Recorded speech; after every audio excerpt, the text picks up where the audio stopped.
Hello viewers, আপনি যদি এই মডেলের রাউটারটি ব্যবহার করে থাকেন এবং এই রাউটারেরই পাসওয়ার্ড পরিবর্তন করতে চান তো অবশ্যই ভিডিওটি কিন্তু আপনার জন্য। তো সম্পূর্ণ ভিডিওটি মনোযোগ দিয়ে দেখবেন কিভাবে এই রাউটারের পাসওয়ার্ড পরিবর্তন করতে হয়, খুব সহজে মোবাইল থেকে দেখিয়ে দিচ্ছি। তো চলুন মোবাইল থেকে আমরা এর পাসওয়ার্ডটা পরিবর্তন করে দেখাই। তো টেন্ডা রাউটারের পাসওয়ার্ড পরিবর্তন করার জন্য প্রথমে আমাদেরকে সেটিংয়ে যেয়ে দেখে নিতে হবে যে আমাদের ওয়াইফাইটা কানেক্টেড আছে কিনা, অর্থাৎ আমি আমার রাউটারের সাথে কানেক্টেড আছে কিনা। তো দেখুন আরিয়ান ওয়াইফাই লেখা রয়েছে, তো তার মানে আমি আমার রাউটারের সাথে কানেক্টেড আছি। তো এখান থেকে আমরা প্রথমে চলে যাব একটি ব্রাউজারে। তো আমি গুগল ক্রোমে গেলাম, এখান থেকে একটি ট্যাবে ক্লিক করলাম, অ্যাড্রেস বারে আমরা টাইপ করব, রাউটারের পিছনে দেওয়া আছে দেখে নেবেন। এই যে দেখুন আমি ওয়ান ক্লিক করার সাথে সাথে চলে আসছে, অর্থাৎ এটি রাউটারের পিছনে দেওয়া আছে। আপনি পাশে ছবি থেকে দেখে নিতে পারেন, অর্থাৎ 192.168.0.1 এটি হচ্ছে টেন্ডা রাউটারের আইপি অ্যাড্রেস।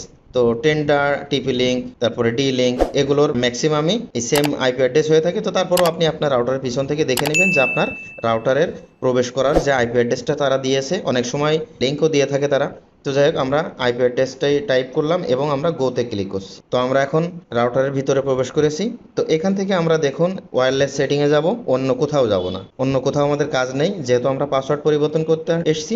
তো এখানে দেখুন ওয়াইফাই নেম দেওয়া আছে এবং সিকিউরিটি মোড এবং তারপরেই ওয়াইফাই পাসওয়ার্ড।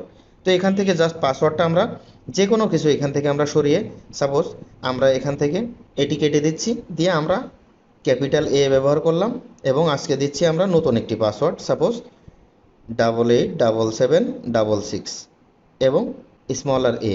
তো এখান থেকে দেখুন এতটুকু দেওয়ার পরেই কিন্তু আমাদের সেভ দিলেই কাজ শেষ, আর কিছু না। একদম নিচেতে এসে দেখুন ওকে লেখা রয়েছে, এই যে দেখতে পাচ্ছেন, আমরা এখন ওকেতে ক্লিক করব। এই যে দেখুন সেভ সাকসেসফুলি। তো আমাদের পাসওয়ার্ড কিন্তু পরিবর্তন হয়ে গেছে রাউটারে, জাস্ট এতটুকুই। তো এমনিভাবে আমরা কিন্তু একটি টেন্ডার রাউটারের পাসওয়ার্ড পরিবর্তন করতে পারি। তো আশা করি সম্পূর্ণ ভিডিওটি ভালো লেগেছে এবং ভালো যদি লেগেই থাকে এবং উপকার এসে থাকে তো অবশ্যই একটি থামস আপের আশা করাই যায়। ভবিষ্যতে নিত্য নতুন ভিডিও পেতে অবশ্যই চ্যানেলটি সাবস্ক্রাইব করে রাখবেন এবং thank you so much for watching this video.